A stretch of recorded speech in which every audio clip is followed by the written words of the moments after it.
मित्रहो, नुकत्याच नगरपालिकेच्या निवडणुका झाल्या आणि आता महापालिकाच्या निवडणुकीचा रणसंग्राम सुरू आहे. सत्तेसाठी काही वाटेल ते केलं जात आहे. कार्यकर्त्यांना नगरसेवक व्हायचे आणि राजकीय पक्षांना महापालिकावर सत्ता मिळवायची आहे. सामान्य माणसाचं कुणाला काय पडलं आहे का विचार तुम्ही करा. बघा, म्हणजे ही निवडणूक स्थानिकची असते असं म्हटलं जातं, पण हे फक्त म्हणण्यापुरतं. अहो, बडे बडे नेते या प्रचारात उतरलेले आहेत. महापालिकेच्या निवडणुकीत, नगरपालिकेच्या निवडणुकीत सुद्धा तेच घडलं होतं. मुख्यमंत्री देवेंद्र फडणवीस आणि ते दोन्ही उपमुख्यमंत्री सुद्धा पायाला भिंगरी लावून प्रचार करीत सुटलेले आहेत. अहो, कधी नव्हे एवढी स्पर्धा, म्हणजे खरं तर हा काय रणसंग्राम आहे.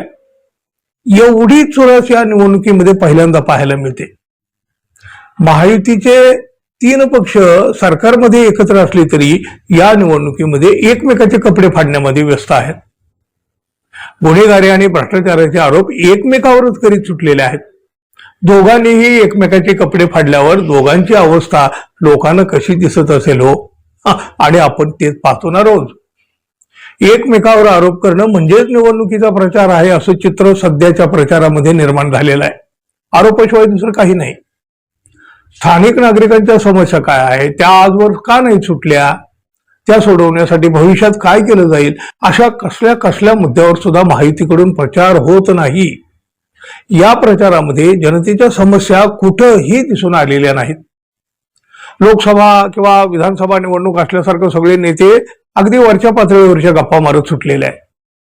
धार्मिक मुद्दे, जातीद्वेष, गद्दारी, गुन्हेगारी, बंडखोरी, वैयक्तिक टीका याच्याशिवाय या प्रचारामध्ये दुसरं काही बघायलाच मिळत नाही.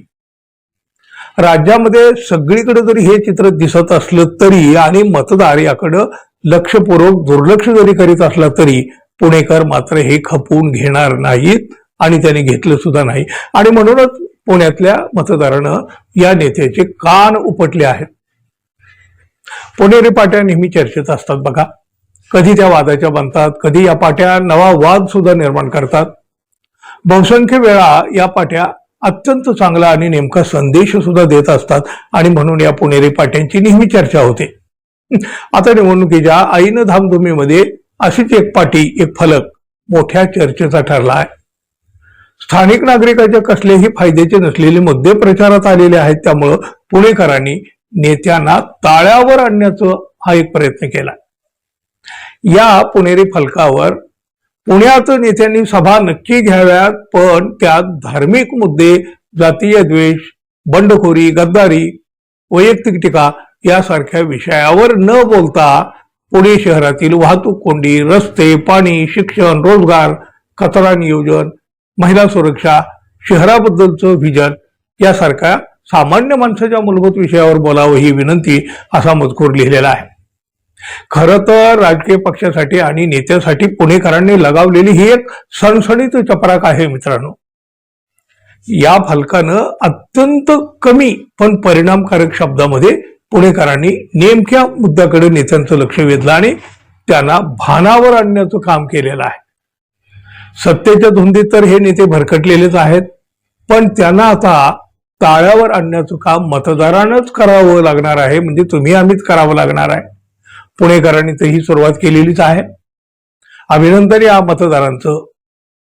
धन्यवाद. पुन्हा भेटू. नमस्कार.